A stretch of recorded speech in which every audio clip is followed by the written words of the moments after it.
Let's just start from the beginning because this is really important to notice before, like I said, we get to what our kids are doing.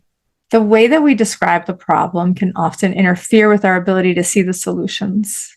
And that's not a critique on anybody, and there's no judgment there. That's really just sort of the reality. And when we say my 12-year-old complains about and criticizes her 10-year-old brother a lot, I'm not denying that this is what's happening. Absolutely. You're hearing complaints. I know that you're hearing them, and I know that she's actually criticizing him. So please don't think that I'm denying that. What I want to do is change the way that we talk about the problem, because that opens us up. Like right now, if I go around and I talk about my child who's 17 and I say, she just complains all the time and criticizes everything.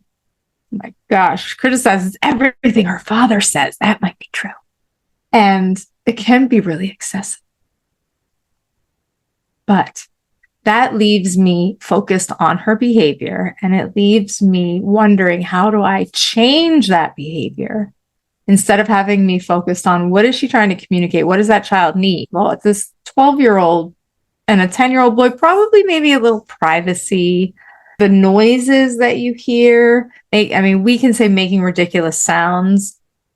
Going back to how we frame the problem, when we frame it in a way that says, I know that my 12-year-old she's gotten really particular about the way she keeps her room, or she's very specific about when her things are touched and who plays with them. And I'm just making this up because I don't know the exact circumstances, but I'm trying to imagine what a 10-year-old might be doing. And maybe she's very sensitive to the noises, or maybe he's using those noises because he's trying to get her attention.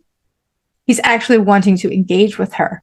So instead of saying he's making ridiculous sounds, can we figure out, is he actually trying to regulate? Is he trying to get her attention because he misses her?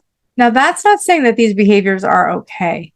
But when we're talking about how do we find solutions, how do we come to a problem-solving, collaborative space, we have to be looking for what's underneath the situation that's happening. We have to go deeper, right? We have to have this empathy for this person and recognize that they're not just trying to be something, be annoying, be bad, be wrong, but they are actually trying to meet a need that they have as well.